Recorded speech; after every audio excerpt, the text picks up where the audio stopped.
Hey, what's going on? Welcome to another episode of AngularAir. I am your host, Justin Schwarzenberger, and on today's episode, we are going to be learning some about the JAMStack and how we can pull that off and do that in Angular with a new product out there called Scully. So let's get into it. Let's say hi to our panelists, then we'll meet our guests, and then we'll learn all about it. Joining us today, we got Mike with us. Mike, what's going on? I'm ready to jam. What's going on? Nice. Alyssa's with us. Alyssa, how's it going? Great. When you first started introducing the topic, I was like, no, it's not about JAMStack. It's about Scully. What's he talking about? So I'm so glad you connected the two for me. Yeah, we're gonna get answers on both levels, I believe. From our guest today, Aaron Frost, also known as Frosty. What's going on? How you guys doing? I'm excited to be here. We are doing great. We're excited to have you. Yeah, it's been a while. I'm happy to be back. This is cool. Yes, very cool. Hey, in case some of our viewers might not know who you are, you want to give us a little rundown? Yeah, so I'm friends with Mike and Justin and Alyssa. And then other people know me. I think it's Mike and Justin and especially Alyssa. Especially, I'm friends with Alyssa and Mike. And she's questionable. Yeah. And then some people lesser am I known as I also organize NGConf, and I'm an Angular GDE, and I run a company called Hero Devs, which is a bunch of Angular experts. And I have a small family with 5 children, which it might as well be 100. It's crazy. Tiny family. Yeah. Yeah. That's me. Keeping you busy. Oh my gosh. Yeah. Nice. All right, so so we got a couple things to unpack here today, right? We got the Scully thing that we're going to talk about, which is pretty amazing. Is it? Yeah. But this whole JAMStack thing too, like what is it? Wow, what is all this stuff? I don't know. Where to begin? JAMStack, maybe? We can start with the JAMStack. There's really a lot to talk about though. So like the Angular community, we've all been in it. I mean, you guys have been in it as long as I've been in it. I mean, I've met you all years and years ago. We've kind of sat back the last 3 or 4 years and watched other people do this JAMStack thing, and we're just like, whatever. We're Angular. We're waiting for Ivy. We don't have anything. Like, we're not interested, right? But we've watched the rise of Next and Nuxt and Gatsby, right? We don't even know what it is. Like, generally, is that wrong to say? No, I don't even think, honestly, I hadn't even heard of the JAMStack until like Tara joined Netlify a few months ago and told me what JAMStack was. So can we define JAMStack and then beyond? Yeah. Can someone define it? Like, Brocky, you got something on that? Yeah. The humorous side is every time I hear JAMStack, I think jamming and I think Bob Marley. I don't know why. So I say see JAMStack with regular music. I don't know why. It's just where my mind goes. Yeah. JAMStack. It's an acronym. Jam is it's like JavaScript APIs, and markup. Yes, thank you. And it's essentially anything that uses that platform, but more so that can be statically delivered. I think that's, to me, the differentiator is that it's like pre-rendered and serving up static content. Which is odd because APIs is in there as well, so it can do stuff. It's not just static HTML. So it's a layer beyond that, but I think it's the static nature that identifies it as JAMStack. So like when we're talking about static apps, are we basically talking about like the way the web was before SPAs? ? I mean, not really, because before SPAs, there's so much in the JAMStack. Like it's hard to really say it's JAM. Like the JAMStack title just does not encapsulate what it is. So I'm not in love with the name, to be honest. And that's a good question, Alyssa, because when I started hearing all this, I'm like, yo, dude, I was doing static sites friggin' before the Angular and the Angular JS even. So why are we going back in time? Like, this Yeah. seems So if you could tell me the difference, because my husband the other day was ranting at me. He's like, everybody keeps talking about this like it's a big deal, but that we were always doing it that way. Like this isn't new. like So we did this before. Why do Right. it again? Is the Yeah. pendulum really back? Like did we just waste a decade?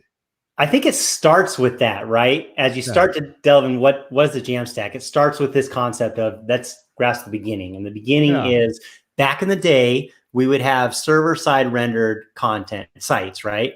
And then that server would do some stuff and then it would deliver us HTML file, deliver us, that would then reference CSS and JavaScript.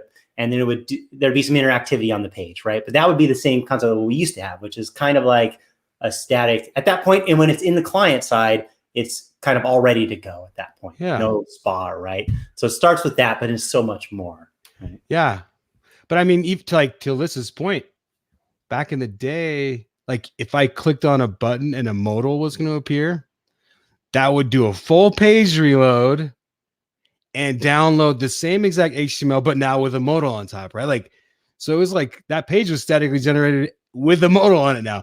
But here's the thing is, even though that seemed static, that was just server-side generation. That wasn't actually statically generated. That was being generated real time by code up on the server. So that wasn't static side generation. That was server-side rendering. And then we moved to client-side rendering, right? And that's what our Angular apps are, and our Ember apps and our React and our Vue apps. They're CSR versus SSR. So we moved from SSR to heavily looking at CSR. And CSR, I think most of us can be like, dude, it changed our careers, right? Like for most of us, CSR changed our life, and there's no debating that. Here's the cool thing. When you did SSR, your indexed HTML, you couldn't put that on a CDN because it didn't exist until someone wanted it. So if anyone wanted to come to your website, they had to come from wherever they were on the big blue sphere of Earth, and they had to travel across that to wherever your server was on that blue sphere and get the thing from that and then travel that all the way back to them, right? So there's not a lot of optimization in that. And there's a bunch of fail points, but it's not great. And then in the last 10 years, these things have evolved called CDNs, and they're wicked fast. So if I could put my index.html on a CDN, that would be way faster than serving it from my own server. And so we started to do that with client-side rendering, right? Like we put all of our JavaScript and our index.htmls and our CSS. We're like, hey, send those all out to the CDN, all of them. And then it's really close to you. Wherever you are on the blue sphere, you have a CDN point that's close to you. So your website got a lot faster. Does that make sense? So you're a lot closer to getting something. But I want to talk a little bit about, because you keep on mentioning CDN.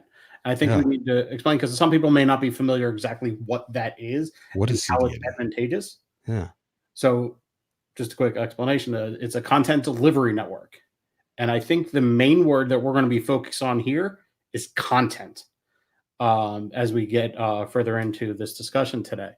But what it allows you to do is have that same content deployed to multiple servers around the world that is geographically closer, therefore faster, to load and get responses back to get your content back. Yeah. And as we talk about content, we're going to be talking a little bit more about static content. Yeah. So to take to put a practical example on what Brocky just described. So you do an ng build. ng build spits out 4 or 5 JavaScript files. If you're lazy loading, maybe several dozen JavaScript files, one index.html and some CSS, right? Like that's what the ng build gives you. And I can put that either on my server, and then you got to travel all the way around the sphere to get to it, or I can put it on a CDN like Firebase or Cloudflare or Akamai. There's a lot of them. And as long as you put it in a CDN, those CDNs, they're like, I'm going to put this all over the blue sphere so that it's close to everybody. And like their job, their profession, it's a content delivery network. They copy your ng build and they put it everywhere. So you don't have to like, man, I gotta get this in Asia in 85 places. I gotta get this in the east part of the United States, and like you don't have to worry about where it is because they take care of that, right? That's what they get paid to do, and they're really good at it. And they G-zip it, and like they take care of all sorts of stuff that everyone normally needs to do when they have these assets. So that's what a CDN is, right? And they just need to worry about content, like Mike was saying. Like they're delivering the content. It's not like they have to have node servers running, processing the server side stuff everywhere. It's just the content that they have to worry about delivering everywhere. Yeah. And so when we moved from SSR to CSR, server-side rendering and client-side rendering, all of our assets could be served from a CDN, which our websites, they got faster because they were rendering with JavaScript. And so I didn't have to like bottleneck all of my users through just a handful of web servers. They could all just generate it. However many users I had, their machines were paying to generate my website because the JavaScript is doing it, right? So everything got a lot faster, like just inherently. And everything got a lot cheaper. Like I remember working on an app that every Monday we had to scale up to like 12 production servers.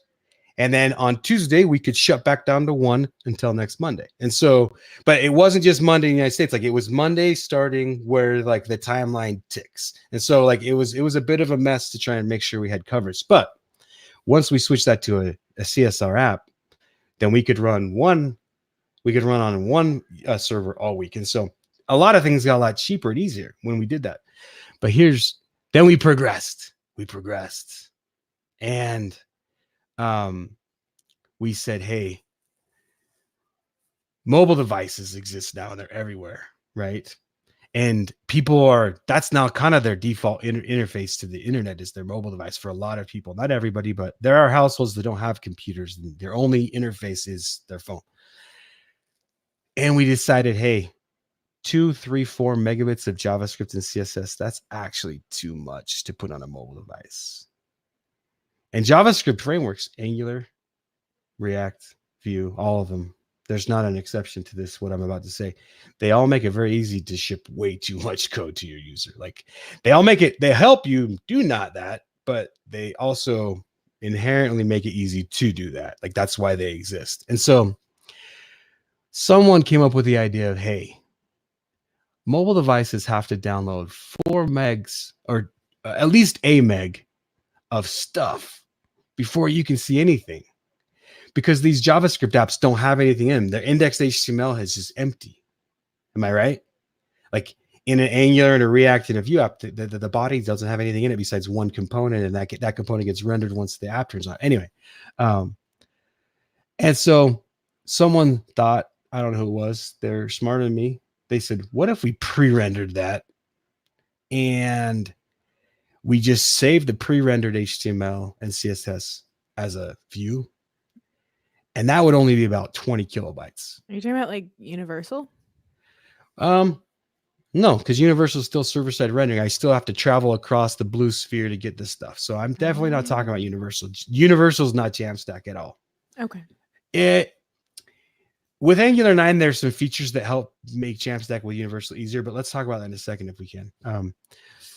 The typical Universal where you ship Node out into production, that's not Jam at all. Like having runtime Node servers with PM2 so that when they crash, because they're going to crash, they restart it. Like it gets to be a DevOps nightmare. Anyway. Okay. So, well, to be clear though, that solution may work in lots of scenarios. Totally. You may have run into problems with it, but it does help with certain things, whether or not you're doing SEO optimization and things like that, that server-side rendering through Angular Universal is a completely viable solution. It's good though to know that it isn't what we're talking about, because I was getting them mixed up in my head. Yeah. So. Okay. No. If you need Universal, you know it, and you're probably already using it. But yeah, this is all really good conversation because no one sat down and gave me the 1, 2, 3 like this when I was starting. And so,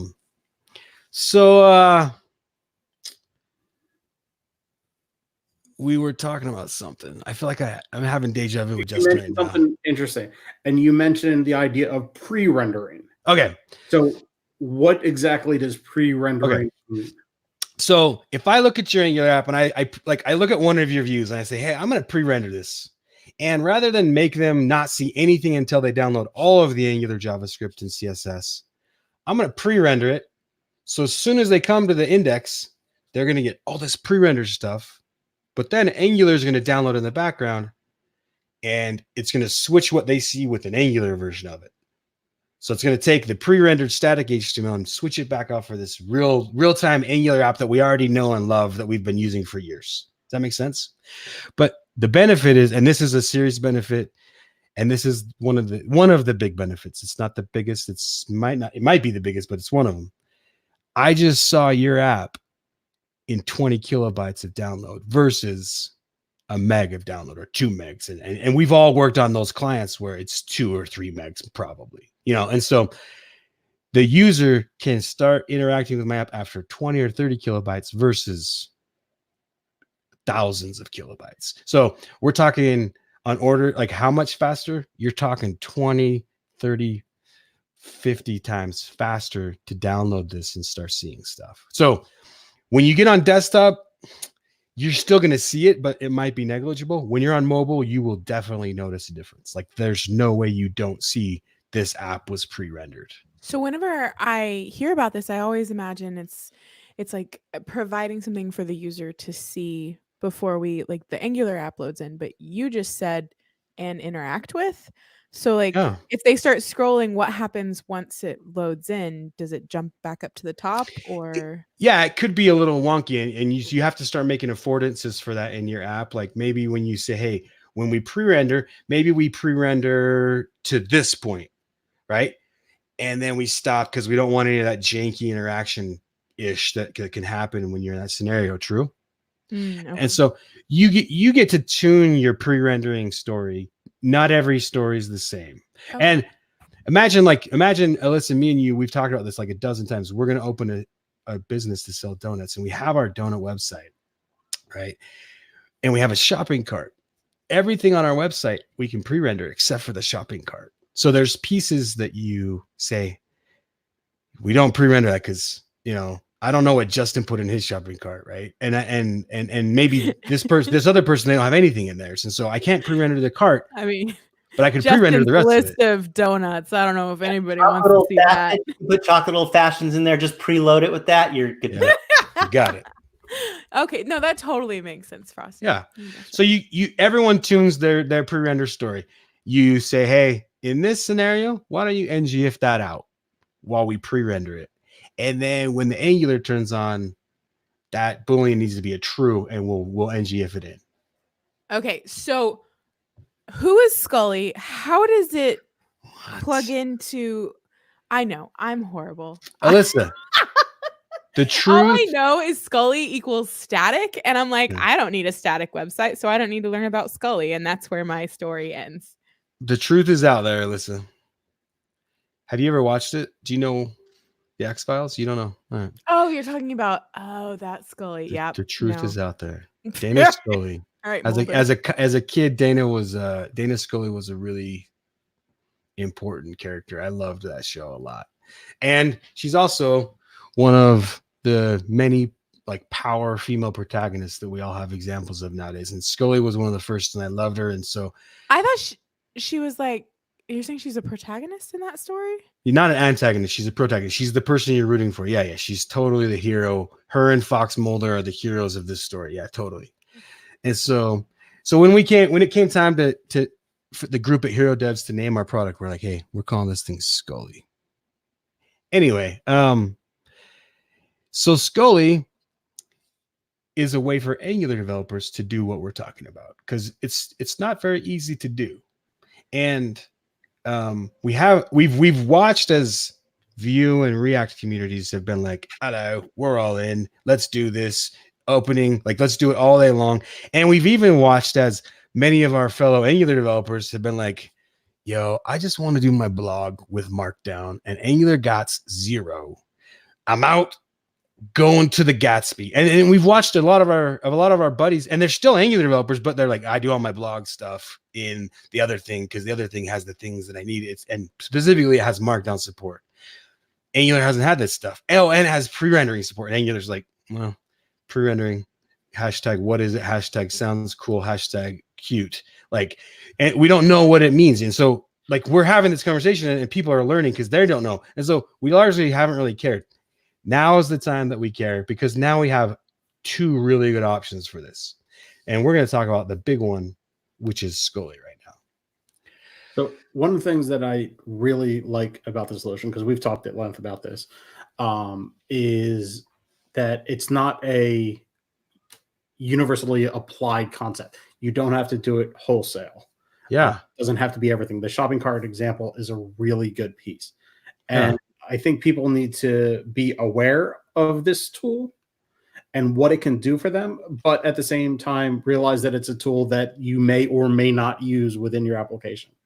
If everything on your application is dynamic, all of the data is dynamic, you don't know any of it at build time or pre-render time, then you know what? Maybe the tool's not right for you or your application. Yeah, like if 100% of your app lives behind a login screen, and every person who logs in is going to get a super different experience with every view is different for every user, you're not a great candidate for a pre-rendered app. You're just not. But a lot of us, work at sites like banks and airlines and e-com sites and just places where people make money, and there's a ton of things that are not behind a login screen. And it's almost always going to be the same thing, right? Like every client comes in, makes an HTTP request with Angular, gets the exact same thing that they're going to show out of the exact same database that the last person, and then the Angular goes, hello, and like scrapes it up into HTML and like, here you go. You know what I'm saying? And so if you could pre-render that, it's much faster. And one of the big things is people see your site very quickly, Alyssa. That's like one of the biggest things. And that's, depending on who your company is, that is the biggest thing, is people don't have a 5, 6, 10-second delay before they see something. They see something stat, like it's there. You know what I'm saying? And for mobile users, if you have a 50% fall off of conversion between your mobile and your desktop site, you're talking about millions of dollars is what we're talking about. So just seeing something faster for mobile users is, even though you didn't have to change your Angular app at all to use Scully, the fact that your mobile users just saw it faster meant that maybe 15% more of them stayed around and actually used your site and clicked purchase on something. You know what I'm saying? Like, so that's what we're talking about. That's why the speed really matters. And sorry, go ahead. No, finish up with your thought. I was just going to say companies like Amazon and companies like Google and Microsoft, they'll tell you as N increases, N being the number of seconds since they request your page, you'll lose X% of your revenue. Like, and they've tracked that. And as you can reduce N to the lowest possible number, revenue conversions will improve by X. And like, so a lot of big companies have shared their slider data around when load time speeds up, we get better. When load time slows down. And a lot of companies like Google have really taken one for the team and artificially throttled and said, look, these people convert X% slower when we artificially throttle the internet. And so they have hard data. They know when you slow down, you make less money. And so that's like the first big benefit. But there's other big benefits that we can talk about as well. So yeah, can you name like one just so I have an idea? Because all I can think of now is this. Okay. So that's one big benefit. So, all right. So before you get into other benefits, I want to be clear about one of the things that people get in their head when they hear pre-rendered.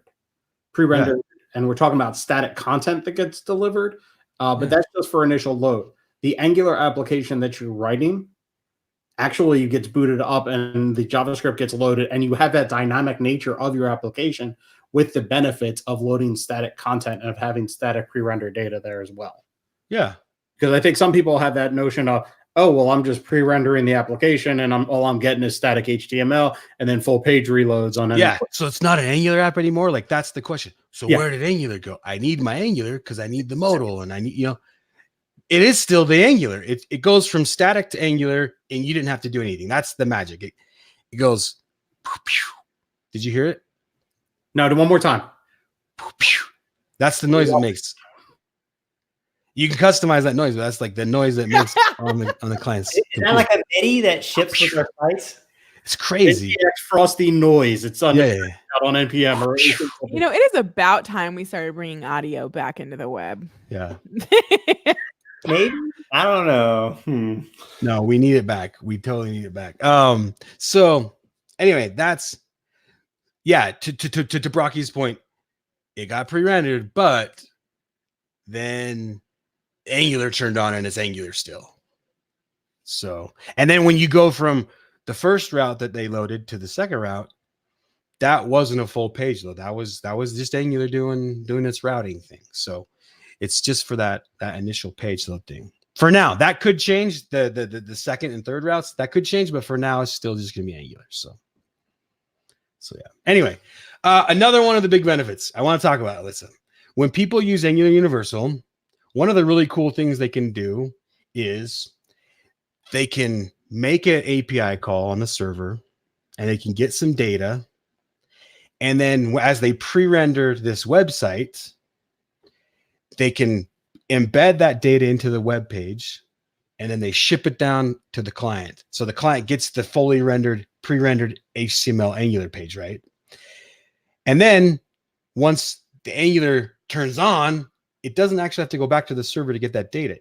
They can use what's called transfer state. So you can actually, as the page is generated, you can cache some data. So you don't have to make those calls to your server in production. So imagine the big blue sphere thing again, okay? So let's say I put my app on a CDN and that app calls to the Donuts API for our business, Alyssa. Yeah. So now that API call, they got to come clear around the sphere again, right? To my server to get the API call. And then they got to go clear around back to get the donuts back to them. Does that make sense? But imagine if during the Scully build, I could say, hey, every user is going to make the same call. So call and cache it, save it in the page. And so then when it gets delivered to the client, they see the donuts. And then when Angular turns on, Angular says, I'm a pre-rendered app. I'm a real boy. And it's like, I got no strings on me. I'm just going to pull the data out of the cache that's in the page. I don't need to go back to the server to get this call. So you can add some conditional logic that says, if I'm in Scully, go to the database and get the data and cache it on the page. If I'm not in Scully anymore, that means Scully cached it in the page. So I'll just pull it out of that page cache. Does that make sense? And so you get the benefit of they don't have to travel around the blue sphere to get their data anymore. They can just get it straight out of the page. Now, here's the other thing, because that's just on the initial page load. Now imagine I go to route 2, right? So I'm going from the first route to the next route. Scully, that next page, when Scully generated that next page, it also cached that next page's data in it. But since you're not using Scully to load that next page, you're using Angular. Scully's super cool though, because it will go to that next page, pull the cache out, bring it back down and get it ready for you. But here's the really cool thing. It got it off of a CDN. It didn't have to travel around the blue sphere to get it. Does that make sense? So it's very, very efficient and very, very fast when compared to a non-Scully Angular app. And these are just like 2 or 3 lines of code to change that kind of. I was wondering what kind of to configure that, is that a lot on you, or is it all magic that it's just doing? No, there's some on you. I mean, like I said, everyone's story is their own, right? Their pre-render story is their own. Like, so if I say, hey, I don't like that it's pre-rendered and has the donuts, but then Angular also turns on and it makes a call to the server to get the donuts a second time, even though they were already there. Like, I don't like that. And if that's you don't like that it makes a second call for the data that it already had, then we just give you this tool to say, all right, I'm opted in to some optimizations. And you go and you just flip a couple bits, deep doot, a couple lines of code, bits flipped and optimization in place, and you're good to go. And it's actually really, we copied the concept from Angular Universal, and the API, it's actually called the same thing. It's called transfer state. And so it works very much the same. But yeah, I mean, I can show an example here in a few minutes. But yeah, so that's another big example is, and that example, Alyssa, has multiple benefits. I don't have to ship that API to production anymore, which means my production cost just went down because my server's not going to get hit that many times. It also means I don't have to secure that API anymore, which means my security and my attack vector possibly went down, right? And so there's that as well. And then also just the performance benefit of the app got faster. So you may make more money because your users are happier because ish is just working quicker. You know what I'm saying? So yeah. That makes sense? I love it. I want to see some stuff. Do you have anything to show us today as far as is it code? Scully bits? Is it code? Yeah. So there's two main steps. Let me explain Scully a little bit deeper. So do you guys care if I share my screen real quick? Woo. Okay. Tell me when you guys can see this. It's on. Okay. We're alive. So Scully set a site generator. So before Scully, you had one index HTML. Just with Angular, you're like, I got an index HTML. That's all I got. That's all you know. Cool. After Scully, you're going to have a ton of index HTMLs. You're going to have like a lot of them. And they're all pre-rendered for the view that they correspond to. Okay. So before you had index HTML, now you've got one index HTML for every route that Scully found in your app. Does that make sense? And so that's kind of interesting because you're like, that doesn't seem like an optimization. Let me keep going. The new index HTML is at 26 kilobytes for like the default out of the box Angular app. The old one was only 1K. It was actually smaller than 1K. So you're kind of like, dude, it's 26 times bigger. How is that better? How is 26 times bigger for there's like index HTML better? Well, here's why. That 26K contains everything. The Angular app actually has to download about 400K more JavaScript to even be able to show you anything. So you're talking about 20x improvement there, or like a 17 to 18x improvement in 26K versus 400K. It's much, much smaller. And there's two steps in this process. And you guys feel free to jump in and cut me off if I'm losing or trailing off. There's two steps the Angular or the Scully needs to do. The first one is it needs to find all your routes, right? It's like, hey, help me find your routes. And the other one is once it knows all your routes, it's going to generate them all. And so those are the two steps that, like, as you're like, hey, I need to help Scully do this. Those are the two steps you need to help out with. And so we have a plugin system, right? And so you can write router plugins to help find the routes, and you can write render plugins that help find the render, to help render the app. And let me kind of give an example of a router plugin, okay, of the first one. So, sorry, go ahead. I'm going to get into it. Come again? I was going to ask a question, but I think you're about to answer it, so I'm not going to ask it. Oh, okay, cool. Answer the question I didn't ask. Yeah. So as Scully's doing that first step, I need to find all your routes. It's going to go through your Angular code source and it's going to be like, hello, I found the base route. I found the about route, found the dashboard route, found the user route. But what in the world is the user's user ID route? Like, I don't know all the possible combinations of that route to render that. So I need a human to tell me what are all the routes. Okay. So this route that we have in Angular where it has like a colon ID in it, in Scully, we call this an unhandled route, and you need to handle that. So you got to take all your handled routes and turn them into, or unhandled routes and turn them into handled routes. That's weird. I thought you would just ignore those. We could, and we do by default. If you don't configure it, it will say, I don't know what this is, and it skips it. It tells you that, like with the accent and everything. It's cool. And but if you write a plugin, so you take that route, you add a user plugin, and maybe that user plugin is like, the IDs are in WordPress, or they're in Postgres or Firebase, or they're somewhere. And your plugin just goes and gets them. And then it turns that unhandled route into a list of handled routes. So it says, hey, you want users 1, users 2, and users 3. So that's kind of what a user plugin is going to do. Does that make sense?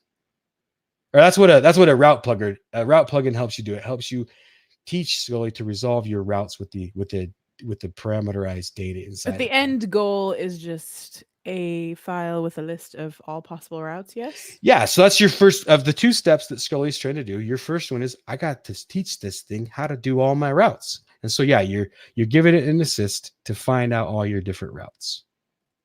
So that is the end goal of like a router plugin. So there's a ton more stuff going on. At this point, I'm just going to say, hey, go to Scully.io if you want to read more about this. Okay. And if you guys would like, I can do some of the code. Can You I guys want the code? Why don't you guys ask a couple questions while I get the code running? Deal? Sounds good.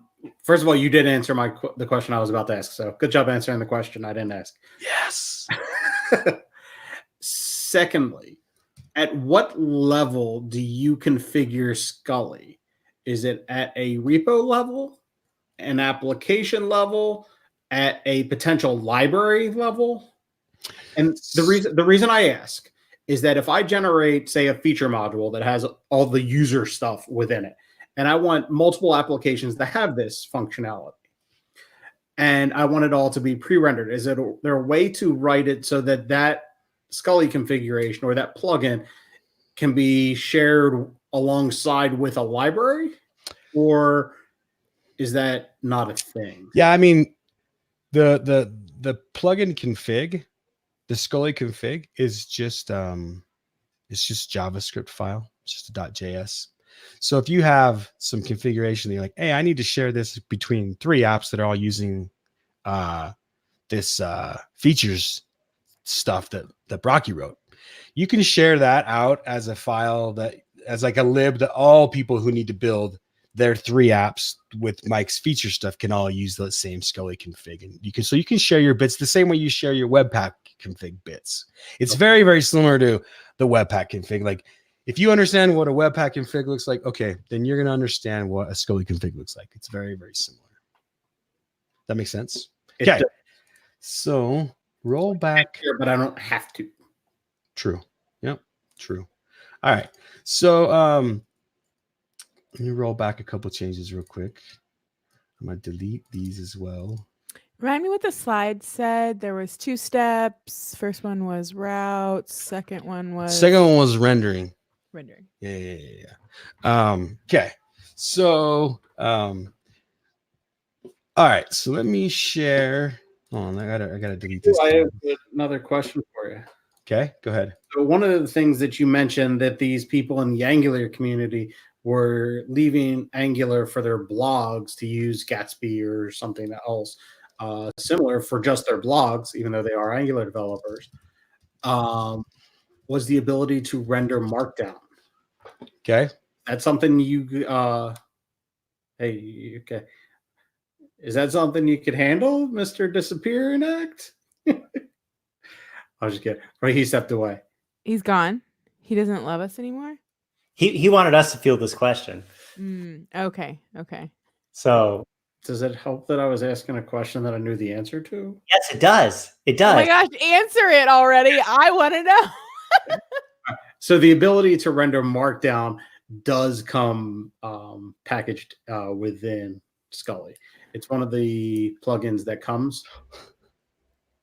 And you can start it out. You can configure. You can run I think a schematic, right, to add the blog feature to it. But it doesn't necessarily have to be blogs. I think it's part of the folder content that will automatically convert Markdown to HTML for you. Okay, guys, I'm back. Sorry, I had to drop off for a second. I'm totally still here though. Okay. What just happened was normal. All right, I'm gonna go into presentation mode so everyone can see my code a little bit better. All right, so let me share my screen. I don't know. Here we are. Okay. All right. So this is an Angular app. This is a test Angular app. I'm gonna show everybody how to install the Scully onto an app. Oi, your font is the size of a mouse. It's too small. I'm in presentation mode. I've tried to make it. Okay, maybe it's fine. I'm just blind. Big as I could. Ooh. Melissa likes it. Okay. Where? Cool. Okay, so yeah, tell me, where are we? Okay, yeah. So let's actually serve this app up just so you can be like, what are we even gonna do today? Okay, ng serve. Right. So let's come over here and get this gentleman you come. All right. So let's go to our localhost 2000, localhost 4200. Okay. So here's our test app. All right. So this app has a home route, has an about route, has a user's route. Come on. There's an API call here that's going to take forever today. I'm so sick of this API. Sometimes it's fast and sometimes it's not. What API? It's called typey code. No. Pending. Come on. Yep. So anyway, there's a bunch of users at the end of this pending request, I promise. And so this is actually going to be super not cool when we go to build our Scully, because the Scully build is also going to be murdered by this delay. Anywho, so we also have, I think their IDs are 1. Okay. Anyway, so awesome. The API I'm using. This is why I'm building a donuts app. I literally scraped Krispy Kreme's website so that I don't have to deal with this anymore. So, all right. I don't know why it's taking so long. I apologize. Anyway, so long ways around that big blue sphere, though. So yeah, I don't know what's with typey code. This is the second time I gotta rewrite this demo. Anyway, just know there's a list of users in this view that you can't see right now. Let me show you the Angular code so you're like, all right, users.component. Okay, so this users component, it's got its users HTML. So this thing just gets the users from that typey code, and then it just kind of lists them out, and you can click into each one by their ID. Okay, so that's all that users that's taking forever to load. Oh, good. It eventually timed out. Perfect. That's like exactly what I was hoping would happen. How many users is it loading? Good 10. Lord. 10. I'm going to copy this, copy link. I'm going to put it in the chat. You guys try and load that in your browser. See how long it takes. 10 users? See if you guys works better than mine. Okay. Yeah, mine's just hanging. So the typey code API is dead. Like instantly. I instantly have those. They're like, I can copy paste them in the chat for you. I don't know. You instantly have them. Yes. They're not that big of users either. What's wrong with your network?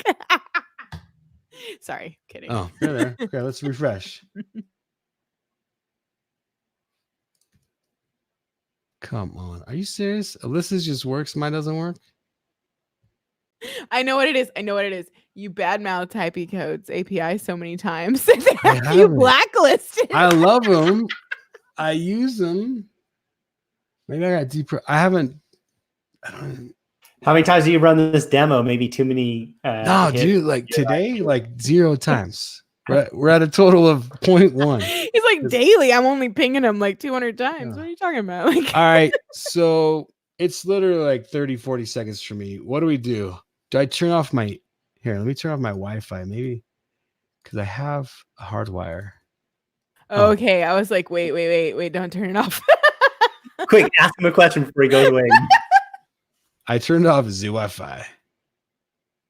You like literally made my heart skip a beat when you said you were gonna turn off your Wi-Fi. I was like, don't do it. Oh, I have a hardwire.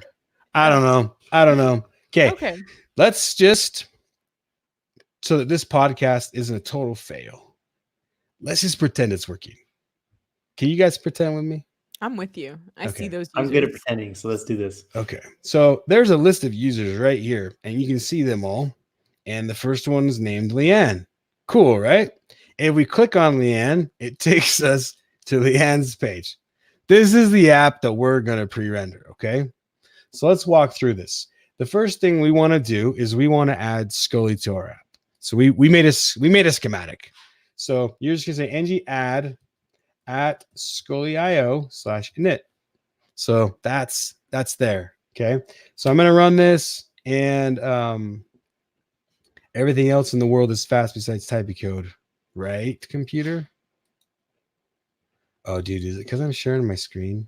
Dude, my computer freaks sometimes when I share my screen. What are you on? What kind of computer are you on? Just a Mac? Yeah, it's a Mac.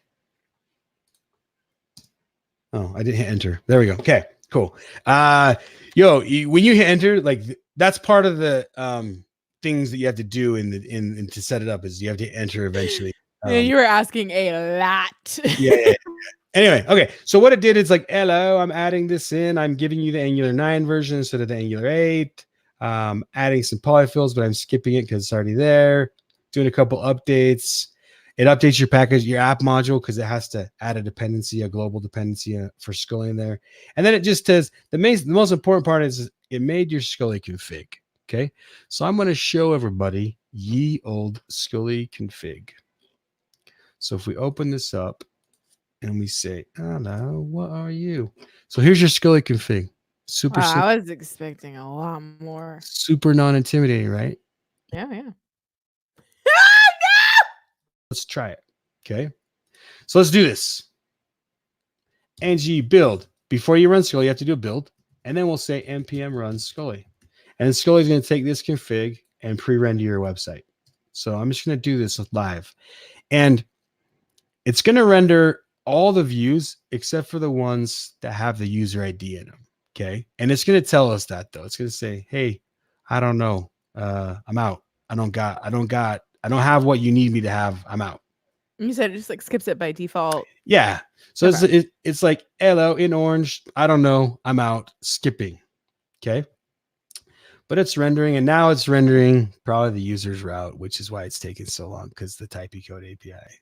So this render is eventually going to probably time out and die. Because it's running your actual site at that point. If the user's visiting it. That's how it's pre-rendering it, right? Mm-hmm. So it's trying to make that call, get that data in. So it found in my app, it found the home route, the about route, the user's route, and it also found this, but it didn't know what to do with it, so it said I'm skipping it. Okay. So let's go and see what it rendered. I want you guys to see that, yeah, it totally rendered it. So up here we have actually, this is the last. I got to delete this. Sorry. We're going to do it one more time. Okay. Sorry. NPM, because it had like the full thing. NPM run Scully. We're not going to do the build. We don't need, you only need to do the ng build if you change your Angular code, when we're not changing our Angular code yet. So yeah. All right. So did home, about, and then it's going to take 15 more seconds to finish this. And then I can go ahead and we can start looking at this. So we can actually look at like the about route. So if you look at about, let's go ahead and pull it up, and I'm going to do code, free format code. Okay. So if you look at this is actually not a default Angular app. This is a pre-rendered Angular app. This index.html for the about. It's got the header that was in there. Remember how up top we had our 3 links, right? It's got those 3 links up top, and then it has the router outlet, and it has the app about component. So this is actually a pre-rendered app. Okay. And if we go into now, we should have the users, but I'm not optimistic about what's going to be in. Hold on. Wait, so all these files were just created, correct? Yes. And who's the bud that's saying you're going to use these before this loads? Like, where is that being spoken to? What do you mean? Sorry, I don't understand your question. Who's saying to this application, you're going to like use these static files first, and then you're going to load in this stuff whenever it comes? Like, so currently we all probably use like an Nginx or an IIS, which is like a Windows thing, or we're using Apache to serve up our stuff, right? And when someone comes to a route, like if they come to / we all have rules for our Angular apps. So like if someone comes to our website and they say /Aaron and Alyssa's donuts.com /about, there is no file there called about. But we have a web server that goes, I have a rule that says if you request any route, I just return the index.html, right? And so there's like a rule out there that already says no matter what they request, return the index.html. You're going to reconfigure your server to say, hey, this isn't a spa anymore. If someone requests Aaron and Alyssa's donuts.com /about, check to see if there's an about /index. If there's not, then go back to the default index. So you do have some DevOpsy stuff that you're going to do, but most of these servers are already ready to say, if someone asks for about, give them the about index HTML. Or if someone requests users, check for user/index HTML. And if that's there, then do that. So most of these web servers are already kind of configured to do that stuff. Anyway, so here's our users. If I come into here, I'm guessing it's going to say, hey, I died and I couldn't do anything, but let's do code, reformat. Yeah, so the ng4 timed out and nothing got rendered. So it's perfect. It's exactly, as a person building an open source project, what you hope happens when you present this stuff is what's happening right now. So this is perfect. Everything is well today, sir. Anyway, so just know there should be a list of 10 things here. Brock, are you with me? Brocky, you're giving us too serious of a face, and it's concerning us. It's very it's concerning, bruv. All right. Okay. All right. So here's what's happening. This should work. So remember, we're pretending. So you see those 10 things that are pre-rendered there. That's because it's working. All right. But if you remember, thank you guys. You guys are great at helping me pretend this out. Because again, Scully's working. This is my third-party API, bro. This is not me, right? And this is a public API, so I apologize. And for some reason, it works great. And this is the problem with the big blue sphere: is some regions it works great, and some regions, like, I'm dead. So that's the problem. Anyway, so let's go ahead and teach Scully. How much more time do we have, by the way? 10 minutes? Nah, a little less than that. Probably about 5 minutes. Okay. I'm going to teach Scully how to do this. Okay. So we're going to make a plugin. We're going to say, hey, when you come to a route, users/user ID. Oh, sorry. It was just ID. When you come to that route, I want you to do use a plugin called the AngularAir user ID plugin. Okay. All right. We're going to go ahead and make this real quick. Thanks for being patient, everyone. So we're going to say const register plugin is equal to require at Scully.io. Scully. Okay, so we have to have this register plugin function. So we're going to make our function. Function, my function is equal. Sorry, not doing arrow functions. Now this function just returns a promise with those. Remember, it's going to get the unhandled route here, and it needs to turn that into an array of handled routes. Remember I said that? So I'm just going to return a promise here with this array just to kind of get through this demo. Okay. So we're going to say promise dot resolve, and I'm going to give it something I want it to resolve to.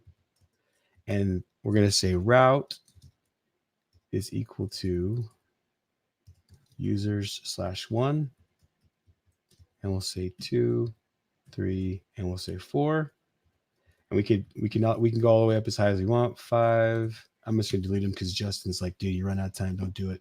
And then we're gonna say, yeah, see, he's tapping the wrist. It's stressing me out so bad right now. All right. Okay, so real quick, you said I'm gonna use a promise here just so we can get through this, as opposed to actually doing a fetch call to the typecode API and getting the array of the users, and then taking that array and turning it into these objects. Okay. Just to get through this, rather than go to the server, because we all know the server's dead. I'm with you. Right? Gotcha. So this is true serverless at this point.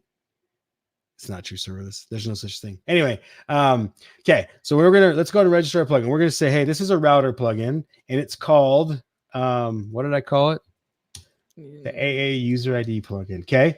And we're gonna use the my function as the function for this plugin, and then just hand wave and ignore this last one. Okay.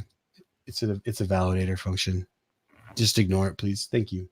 All right. So now at this point, we have our plugin. So now when I render this, we're going to do one more build.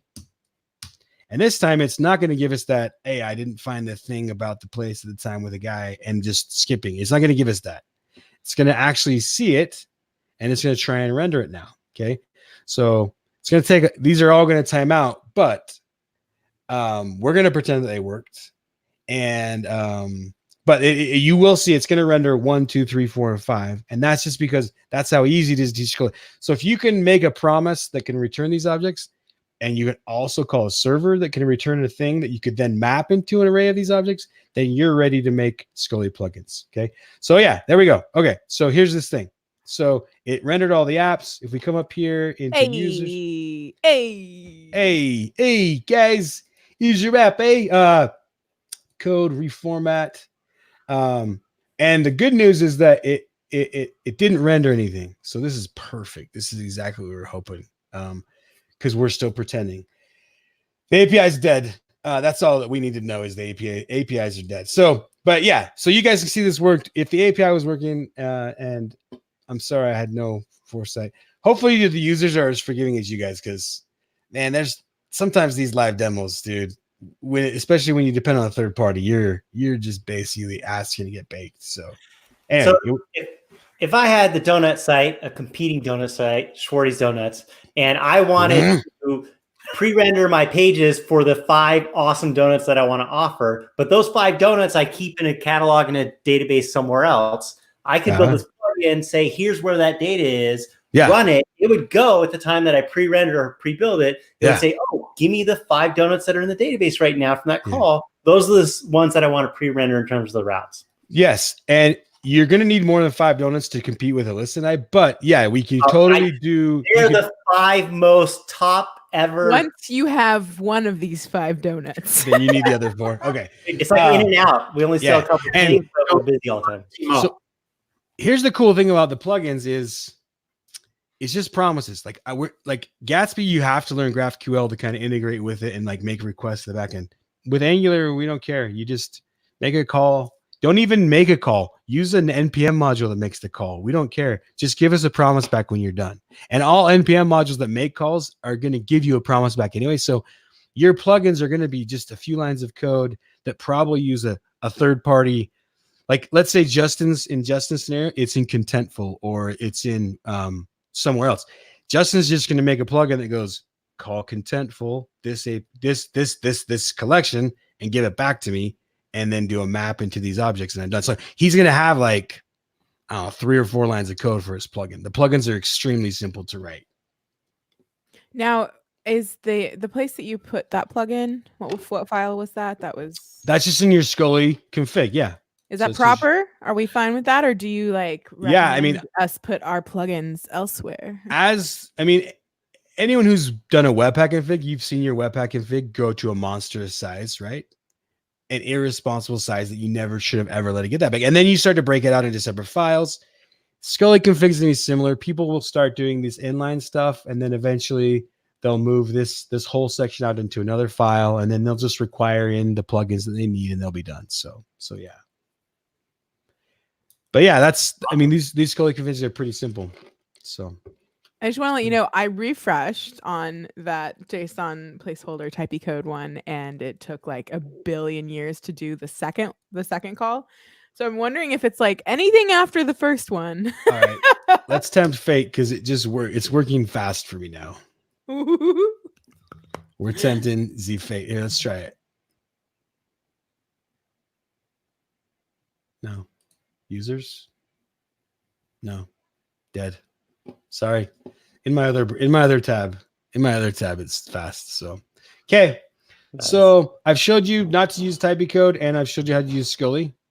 Is there anything else? Can we maybe that's the topic of today's podcast is don't use typey code for like demos. Well, so where do people go for to get started with Scully, that sort of thing? Yeah, so go to Scully.io. Currently, that goes to our GitHub repo. That's all of our docs are in README markdowns. We're currently building out our doc site, so if anyone wants to help, come over and help us get that going. But it will be a Scully app. Obviously, the doc site will be pre-rendered with Scully. It'll be Angular pre-rendered with Scully. There's exciting stuff. Scully works with AngularJS too. Justin, did you know that? Like I don't think I knew that. No. So you can render a JS website with Scully. You can render a React website with Scully. You can render a Vue website with Scully. So, wow. In case you guys didn't know this, Scully is wicked powerful. It has first-class support for Angular. We're adding first-class support for React and Vue because at that point, it's Pinky in the Brain time. and we're just gonna take over the world. And your plans for Ember? Oh, we'll add first class for Ember as well. Don't tell your husband, but yeah. Beautiful. Yeah. Beautiful. Yeah. Maybe we'll do a live thing with Yehuda, and we'll get like full Ember support when we do it. So Yes, please. And seriously, I know you were all like, oh, pretend this should be working right now, but like I think you did a kick butt job today. This was one of my favorite demos that I've seen in a long time. yeah, like as you're waiting for the demo to start working, we're just like, thanks, type code. Awesome. Yeah, thanks everybody. All right, well, we're at the top of the hour. Let's do some quick picks and then we'll wrap it up. I didn't even check earlier, but do any of our panelists have any picks? No one, yes. Mike. I have a pick. I actually had to drop off last week's show, but I still have my pick from last week. GitHub released a CLI. It's currently in beta. You can go to cli.github.com. So go check that out, and you can interact with the issues directly from your command line. Nice. Cool. I love interacting with issues, especially from the command line. It's always good, right? I don't know if you're being facetious or Share a link. All right, Frosty, our guest. Do you have any picks? 3 picks. NGConf's coming up. It's gonna be amazing. Alyssa's gonna be there. Mike's gonna be there. Justin's gonna be there. I'm gonna be there. Your favorite people are going to be there. Is Scully going to be there? Scully will be there with prizes. Scully's going to run the hack night. So Scully's going to hit 2,000 GitHub stars at NGConf, and you need to be part of that. Okay. So come to NGConf. It's going to be crazy. The sponsors this year are gangbusters. It's going to be an awesome event. It's the first time you're ever going to get a chance to see Ivy live at a conference. You're not going to want to miss this, I promise. This is going to be where the Angular community starts to change with Ivy. You're going to want to be there when it happens. You're going to want to be in the room where it happens, right? A quote from Hamilton, which is it's musical themed this year, NGConf. So get there. Anyway, second pick, one of my favorite speakers coming to NGConf. She was an immigrant from Venezuela to people are pointing. Oh, Mike was. Oh no. Yeah, I thought Mike was saying me. I'm your favorite. So Adriana, her name's Adriana. She's from Colombia. Well, she's from Venezuela, lives in Colombia. She had to immigrate. Things are tough in Venezuela. So she went to Colombia, and then she started kicking butt in the community. She's now an organizer of NGConf Colombia, and she's awesome. She was coming to give us a talk about that. The government's not letting her in, the United States government. So I'm going to pick her because I really wish I could have heard from her. I wish we all could have got to know her and heard her story, because I can guarantee you, me sitting at that MC bench, you guys all know where I sit, I would have been there with tears in my eyes as she talked. So I was excited for her talk. Anyway, so I'm going to pick Adriana. And then I'm also going to pick, there was a speaker who, like, it was the last speaker that, like, when it's that last minute, Brocky, Alyssa, you guys know this challenge of cutting those last 3 speakers. They all deserve to be in, right? Okay. Yvonne Allen was like that last, but Yvonne is now coming. She's going to be speaking at NGConf. She's going to blow some minds. I'm excited for what she's going to talk about. So everyone get excited for Yvonne Allen, the newest speaker at NGConf 2020. So those are my 3 picks. Woo! Do you know, on your second pick, do you know her handle? I'm going to send her some love. Yeah, it's Adriana Magdev. Adriana sounds just like it's spelled just like it sounds, Magdev. Thank you. So yeah, she's awesome. Okay. Very, very cool. All right. Hey, Aaron, thanks a ton for sharing your time and sharing this content. We really appreciate you coming on and teaching us about Scully and the JAMStack and all that goodness. Yeah. Thank you. Thanks for having me. Awesome. All right. That's a wrap, everyone. Have a good one. Catch you next time.